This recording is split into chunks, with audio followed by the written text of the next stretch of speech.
Let's go now. We want to introduce you to our announcers. We have some great experts, I like to call them. I know Paul Doogie on Friday gave me a bad time about that, but yes, I consider Paul Doogie and Mark Allen to be experts in the field, and they're going to be our announcers today, actually taking us through all of the major races. Hi, guys. Good morning, gentlemen. Good morning. We are sitting right at the start-finish line. Great vantage point, although probably not as good a vantage point as you folks have at home. We have 10 cameras up and down the course. You'll be able to see two classes of racing today, the GP West Series, Grand Prix West, and the Unlimited Hydroplanes. It really is, as it has been in past year, the tale of the two veterans. Dave Villwock in the U-96 Spirit of Qatar, Steve David in the U-1 Oh Boy Alberto. They got kind of tangled up in Madison in the first race of the year. Dave Villwock kind of cut in front of Steve David, and he went up and over the top and just shredded the boat. What that meant was Villwock got disqualified. Steve David had to sit out a race with some rib injuries, and also the boat had to be rebuilt.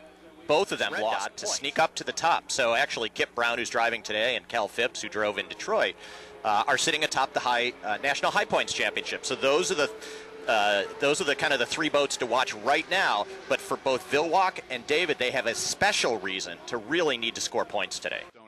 We're excited. Yeah, it sounds like a recipe for a great afternoon. This is an actual race boat from 1962, the Miss Bardall, known affectionately to folks in the Northwest as the Green Dragon. That boat won 6 national championships. And these guys, they're loud, but they can get up to speed, too. They're going to be racing in Coeur d'Alene, Paul, a little later on in the summer, about August. Yeah, they are. And I know we have viewers on SWX in northern Idaho. So if you're in Coeur d'Alene on August 20th and 21st, they're doing an exhibition on Lake Coeur d'Alene. They'll be running the original 3-mile Diamond Cup course. Of course, they used to run hydroplanes there, but it's been a number of years since they've done that. It's part of the Wooden Boat Show. And if you're looking for information on that, the best place to get it is the Museum of North Idaho. You can Google that, and you should be able to find the information. We're going to come up on Heat 1A here, and one of the things that I think that is interesting to watch is one of the new boats out here this year, and that is the U-88 Degree Men. It actually is built brand new design type, built 4 to 6 inches lower. Takes the turns tighter, but they're trying to get that boat dialed in. So that's one of the things to watch for in Heat 1A and as we go through the rest of the season. And yesterday's top qualifier on Friday, the U-96 Spirit of Qatar with Dave Villwock, although we were hearing some concerns about the boat, but he's up out on the wall. Mark Evans put a little excitement into that start, nailing it from the outside. He did. He doesn't have the boat speed. Yeah, he just didn't have the boat speed to keep up with everybody. But Mark, I saw Jay Michael's mom down below our broadcast booth just a little while ago, and I asked her if you ever get used to watching your son going 200 miles an hour, and she said absolutely not. Nope, I expect that's an experience that is repeated, and you never get used to that. Well, we've been taking a look at the Unlimiteds this morning. Now we're going to move to the Grand Prix West circuit, and if you haven't seen these boats, you're in for a treat. You'll know them when they're out in the course. You'll hear them right away. They've got those 468 cubic inch supercharged, methanol injected, that's a mouthful, Mark. Yes, it is. Automotive engines, Chevy engines, and they are fast, really fast. So let's take a look at what happened on Saturday in Grand Prix West Heat 1. I'm looking at some of the shots that you're showing on television. It is an absolutely stunning day on the Columbia River. Little bit of breeze, not too hot. Supposed to be in the low 90s. We've been here years where it's been well up over 100. Crowd looks pretty good. Christine and Shane, I don't know if you've talked about this already, so forgive me if you have, but I understand from the Waterfallies folks, the crowds on Saturday, yesterday, exceeded the crowds last year on Sunday's final. Wow. And a big thank you to our primary sponsor for the broadcast on KNDO-TV in Yakima, KNDU-TV in the Tri-Cities, and SWX. Mission Support Alliance, fostering strategic partnerships for a safe and healthy future for our employees and community. And the U-99 Miss Hapo Community Credit Union, and guess who is driving that boat, Paul?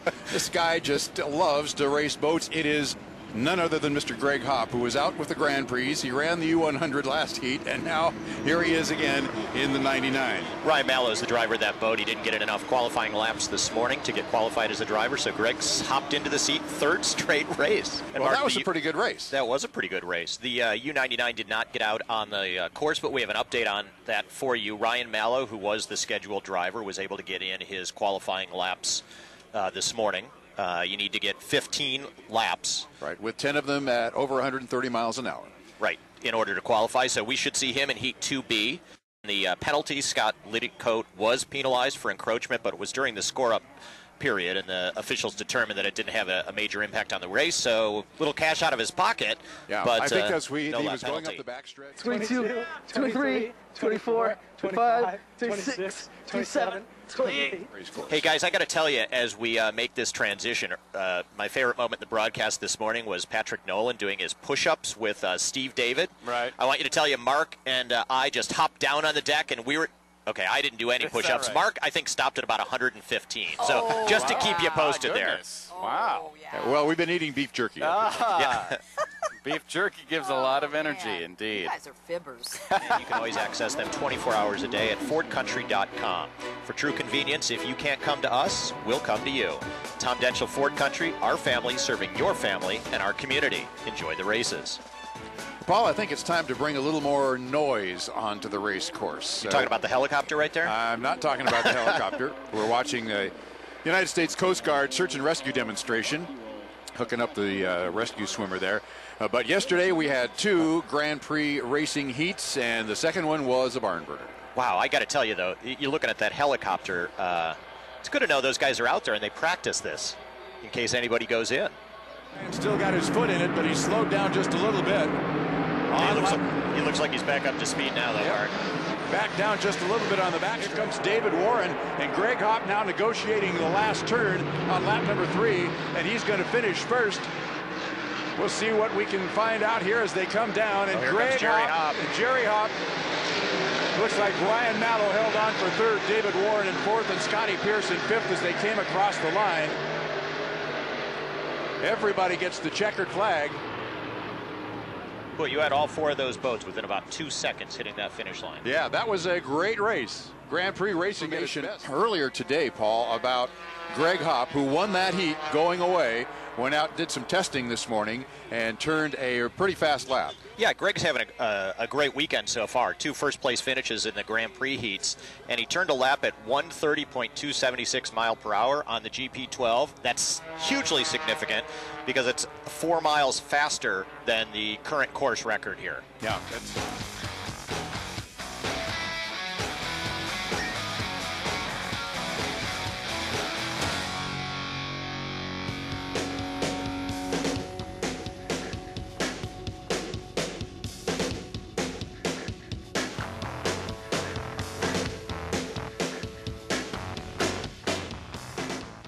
We are here with our turn around here.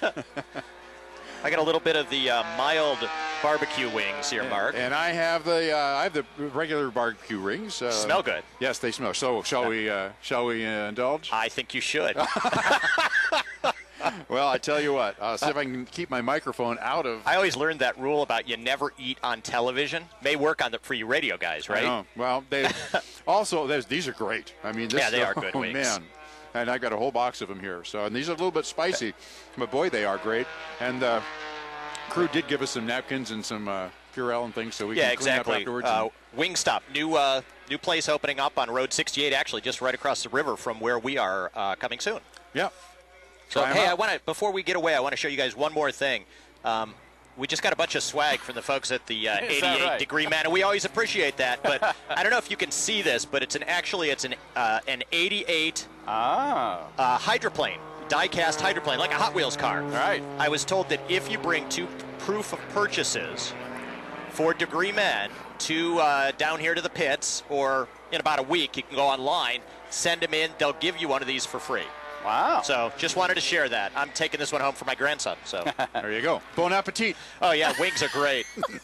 Oh, they really are mild. Come on, you guys. That's not know. even a flavor. Come on. Lemon pepper, garlic, Parmesan. Those are 2 of the best. Those are 2 of the good ones. You know, but Steve David is such a mild-mannered guy. He is so laid back. But he drives so fast. Yeah, you would think that he would be a little more hot, at least. exotic. Well, we'll save the spicy ones for you guys. All right. All right. I like the sound.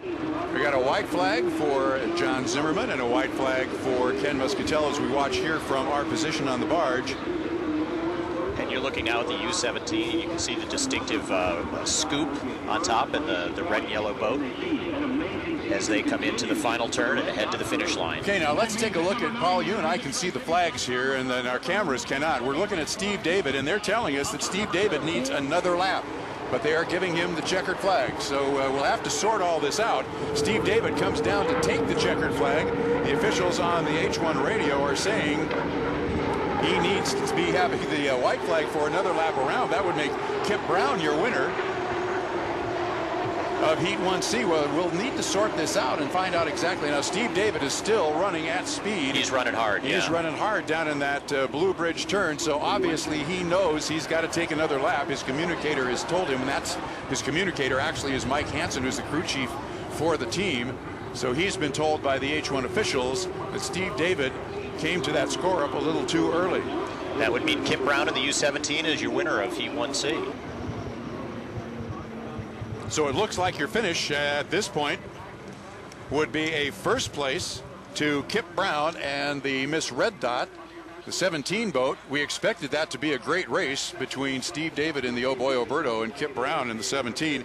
Second place going to the Miss Visit TriCities.com with John Zimmerman, the 9 boat. Third place to Dr. Ken Muscatel, the 97 Rock, the 25 boat. And fourth place to the Oh Boy Oberto and Steve David. And that's how they finished in the Western States Insurance Unlimited Heat 1C.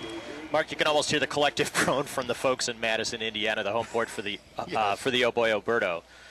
Yeah, but we did have a chance. Our Patrick Nolan down in the Tom Denchel Ford pit cam had a chance to talk with Steve David about what happened.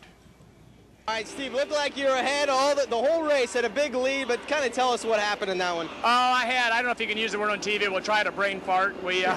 I came up earlier, it was perfect where I wanted to start, but I picked it up a little bit. Myers on the inside, you can see Steve David now. The angle of the camera looks like he's closing in a little faster, but Steve David should be able to overtake him by the time. Oh, they're both flying the boats. Oh, way up out of the water, and Steve David running through some slop on the outside lane, but he's got the boat now ahead of J.W. Myers. Yeah, and I was a little early on the call on Steve David moving into second place, but he did on the next lap, and you're predicting put up 300 points. Yeah, that's my job now. Great run for Kip Brown in the U-17 Red Dot. That'll keep him atop the National High Points Championship ladder, and it'll make him 2 for 2 on the day. Yeah, Kip has had some good draws. He's had some good luck, and I'm not sure exactly what happened with Steve David because he was way off at the start. No, he was right in the right place, it looked like, on the score-up buoy with 60 seconds to go, but by the time they came around to the start-finish line, he was a good 5-6 seconds off the other boats going across the line. There you go, the unofficial results right in front of our very eyes. And we will be back in a few minutes with more of the Lamb Weston Columbia Cup. You're watching KNDO-TV Yakima, KNDU-TV Tri-Cities, and SWX. Don't take anything away from the Red Dot guys. Oh, no. They are good. Yeah, and that boat is running strong this weekend. To be honest with you, it's been running strong all year, although... Boy, what a break. An uncharacteristic mistake from Steve David yesterday and an almost unprecedented second mistake in a heat race today. Number 3, he's going to be the first one to turn left. We'll watch the spray as they go through the turn and off the turn. It looks like Greg Hopp and that lane number 3 lost some ground, and so it's Jeff Bernard. And right beside him is the Falcon.com and his teammate Scott Mann side by side. They're at about 145 miles an hour right now. In the next 10 seconds, they will both be hitting almost 200. Scott Liddycoat gets the boat light, so does Jeff Bernard. And it's Liddycoat. 2 boat lengths at the end of lap number 1. Oh, Jeff Bernard is flying that boat, and so is Scott Liddycoat. Jeff is completely out of the water, the whole boat out of the water on the inside as they go at 200 miles an hour right now at the entrance buoy. Jeff Bernard has the shorter way around the course. But you look at, maybe that's just one boat. No, it is 2 boats. Right there, Scott Liddycoat beside him once again. A great race. Scott Liddycoat giving him a lot of room to race. Now he comes down a little bit faster through the turn for Scott Liddycoat, and it'll be Scott Liddycoat in the U7 Falcon.com, followed by Jeff Bernard in the Graham Trekking number 5 boat. What a great race as well. What a barn burner of a race. You are not going to see a better race than that. You know, interestingly, last year Jeff Bernard drove the U7, which is the boat that Scott Liddycoat just ran past him to victory. They switched boat numbers. Jeff got his choice. He switched to that boat, the U5 this year. Scott outran him. Wow. Well, maybe Jeff's going to rethink his decision. But that was a great race, and I'll tell you what, Scott Liddycote is a genuine unlimited hydroplane driver. This is his third race. Yep, it's his first year, but he's had 3 second places in Detroit. He won a heat 4A in Detroit, finished second in the Gold Cup as a rookie. Just impressive. Credit Union, driven by Ryan Mallow, did not make the start this time. And Mark, I guess if you have to lose, you want to lose to a teammate, right? That's right. Both for the Ted Porter's team. So we're going to take a quick break, and gosh, that was great racing. We've got plenty more to come with the Air National Guard Unlimited Hydroplane Series. You are watching the 2011 Lamb Weston Columbia Cup on SWX. Pennsylvania. And we've got Mark Evans back in the U57formulaboats.com. You know, Bianca Bonancini has been taking some laps in that boat. Talked to her this morning. She's going to take some more laps in Seattle, try to get qualified as a driver. But today, Mark Evans. Oh, what can you say about the U96 Spirit of Qatar and Dave Villwock? Winningest driver of all time, 7-time Columbia Cup champion. And it's the fastest boat on the circuit. It's that simple. And he is out on the backstretch. That is the 88-degree men. You know, one of the things I talked to Jay Michael about this morning was with that cockpit sitting lower in the boat, does it do anything to your sight lines? And he said, you don't have great sight lines in a hydroplane anyways. Does cut down a little on the peripheral vision, but generally, he said, it's not that different. I would think as you look at the cockpit and then the two sponsons, you look at maybe one of these other boats in a minute or two, you will see that his head is just up above the top deck of that sponson. So, yeah, I imagine it could cut down his peripheral vision. Yeah, you can tell when you look at Mike Webster in the U-22 boat, the difference. Yeah, the great Scott presents Campaign WSU. Scott Carson from Boeing, retired president of the Boeing Airplane Company, got involved with unlimited hydroplane racing in a big way. We talked about that with the Miss Wahoo recreation, and he teamed up with the guys from Reading, Pennsylvania, and Webster Racing, and that's why the boat is called Great Scott, and they've got a presenting sponsor with WSU. And next year they're going to, next week in Seattle, they're going to be testing the biofuel mix in the U-22, and that is a project that Scott Carson is heading up. Yeah, he's been very, very involved in that. In fact, the Elstrom family has a second boat in addition to the Qatar boat. That boat has, for the last several years, been painted up in the 787 colors, and they did some testing for 2 or 3 years on biofuel running that boat, and it ran very well. They weren't using the same mix of the kind of part of biofuel. They were using something that was made of coconuts, and Chip Hanover is the driver. He said it smelled in the cockpit like pina coladas. I don't know if that's true. I don't know that either. It's actually camelina oil is what they call it, but it does have... Mark Evans on the outside. You see Dave Villwock there on the inside. Plenty of time here. We still have 2.5 minutes. If anybody has a shot at Villwock with boat speed, it's the 88. Interestingly, they ran the course in Detroit. You know, they do different setups with the gearboxes and the props for each course. The Detroit course is a little longer than this one, 3 miles, but they were running a 2-mile setup. They told me they didn't have time to switch them out. This is their weekend to dial this boat in and get it going. So we might see the full potential for the first time. Yeah, this is a 2.5-mile course. The Detroit River has been a 2.5-mile course, sorry, for a number of years. They lengthened it this year. For much the same reason as we went from a 2-mile course here on the Columbia River to 2.5. There's a big hole in the river bottom, and it made for a really dangerous turn. So they lengthened the course in Detroit just as we lengthened the course to get away from that hole where everybody was having problems in the turn. You're talking a literal hole. A literal, yeah. I always think it's funny when the boat drivers talk about a hole in the water, but it is as you come up over it. But you're talking about it's just too deep. There's an indentation in the bottom, and that sets up a little bit of a hole in the top of the water as well. And so Mike has what used to be the backup of Boy Oberto until just about 3 years ago. Yeah, you mentioned Tubby. When I asked Mike today what the difference was, how he was feeling this year versus last year, he said about 1,000 pounds lighter. Yeah, that's true. Tubby was a piston engine boat. Here are your unofficial results. Vintage Heat 3. And what a great shot as they come across the start-finish line. The roar of the engines, the U4 leading them across. And I know Mark's a fan. Just before we came back from break, he was standing up with his camera taking pictures of them from the broadcast tower. That's right. That's right. Well, You can also see how dangerous it could be with those open cockpits. They're not strapped in, holding onto the wheel for dear life as they go around those turns. It would be easy for one of them to get thrown out if they were in competition back in the 80s, yeah, and 70s, 60s. Happened. Yeah, actually happened. You're looking at the 1975 through the rooster tail there. 1975. Oh boy, Oberto actually did race on this race course a few times, several times. That boat was restored in 1999. It was used in the movie Miss Madison. Actually ran about 1,000 laps during the shooting, equal to 6 full seasons of racing. And they clocked it during the racing for that movie at 160 miles an hour. So it's got speed. There's the 75 Oh boy, Oberto. The Bardol has that Rolls-Royce Merlin engine. It was one of the most successful hydroplanes of all time. 27 races, 5 Gold Cups, 6 national championships, and has the distinction of being one of the boats with the first national sponsor in Bardol. I guess it just comes down to first couple of heats just haven't gone your way. Sometimes it goes that way. Yeah, some days you're the windshield, and some days you're the seagull. And I'm afraid this weekend we've been the windshield.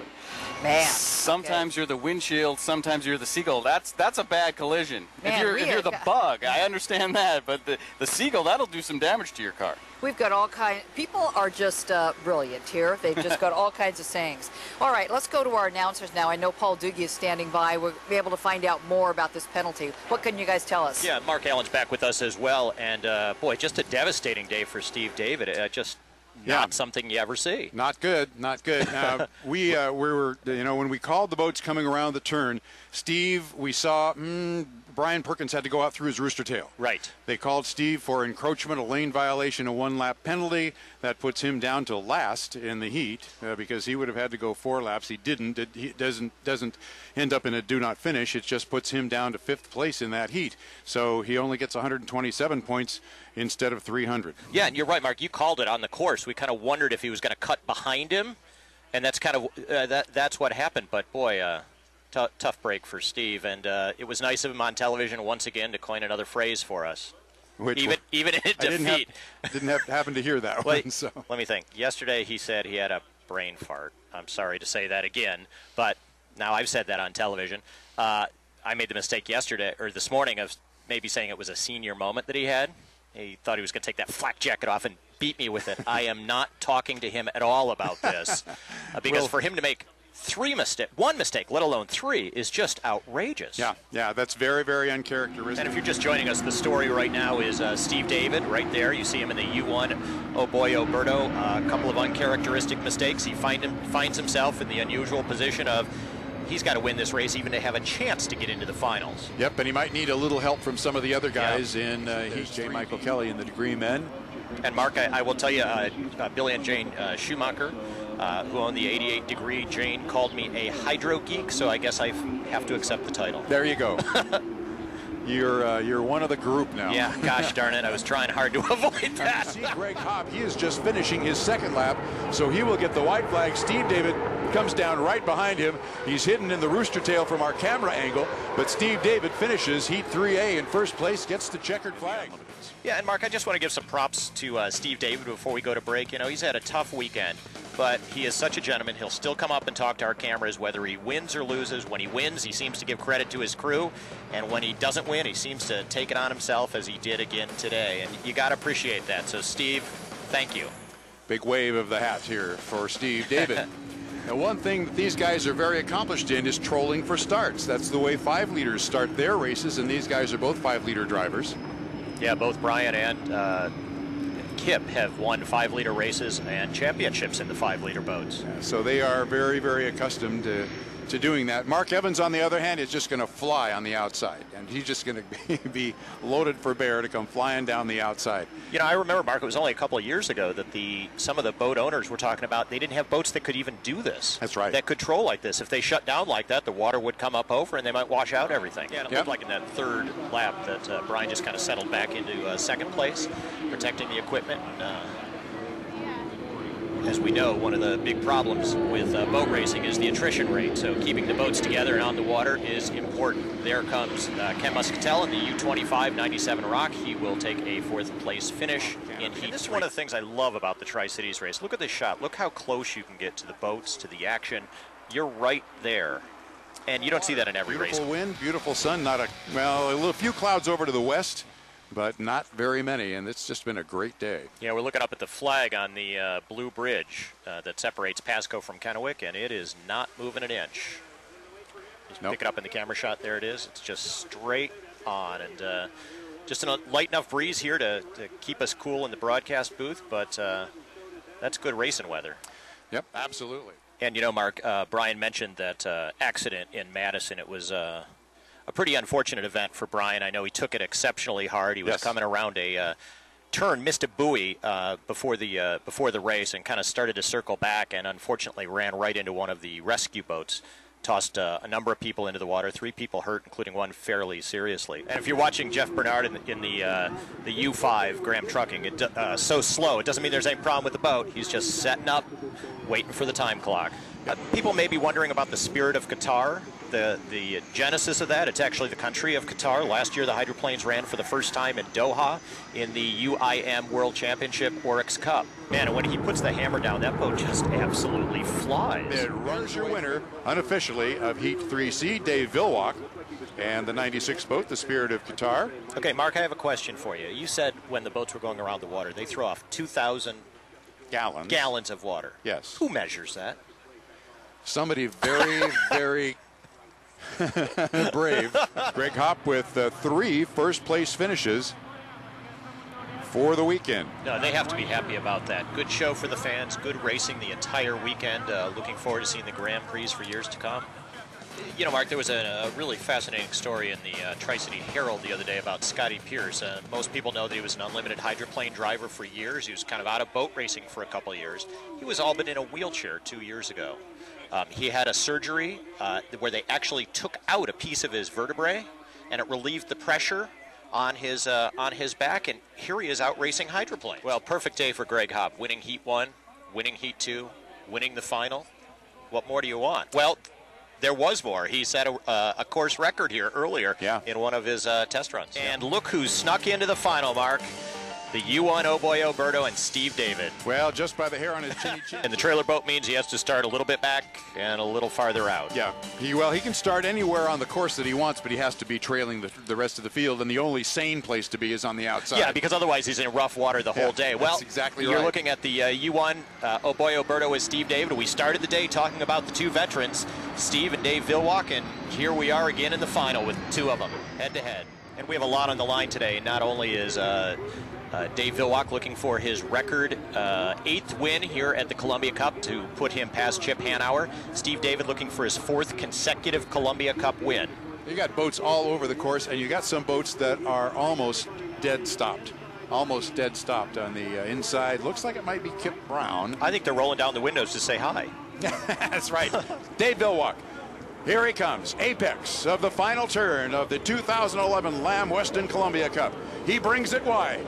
He's going to come right down the shoreline, salute everybody, and the checkered flag flies for Dave Villwalk, the Spirit of Qatar. It's been a record-breaking year for Dave Villwalk, 63 wins with his win in Detroit, 64 here. He now sits on top of the all-time winningest hydroplane drivers, and it's his 8th Columbia Cup, which means no one has won more races on this river than Dave Villwalk. Looks like Dave lost the lid, and we didn't notice that as he was going by, but maybe as he was slowing down, he lost the lid on his on the cowling on the boat. Drove so fast, the cowling flew off. I hope that's not a nice souvenir for those guys. We're going to take a break. We'll continue with the 2011 Lamb Weston Columbia Cup coverage on SWX. Kip Brown, a nice finish. 3rd in the U17 Miss Red Dot. They are going to be they had a great weekend. He's going to be right up there with the points.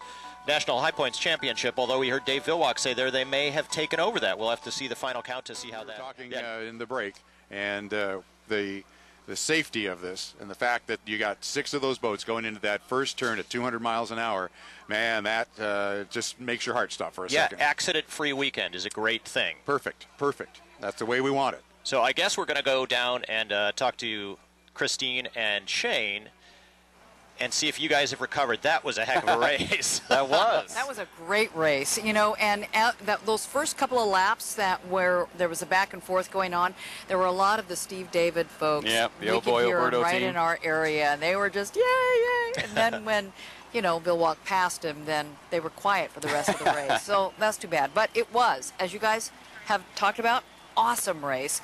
And I sure do want to thank the two of you. Yeah. We were able to twist Paul Doogie's arm. He was a general manager for our stations at KNDU and KNDO. Somebody asked me that on Facebook, Paul, and I said, yes, that is the same Paul Doogie.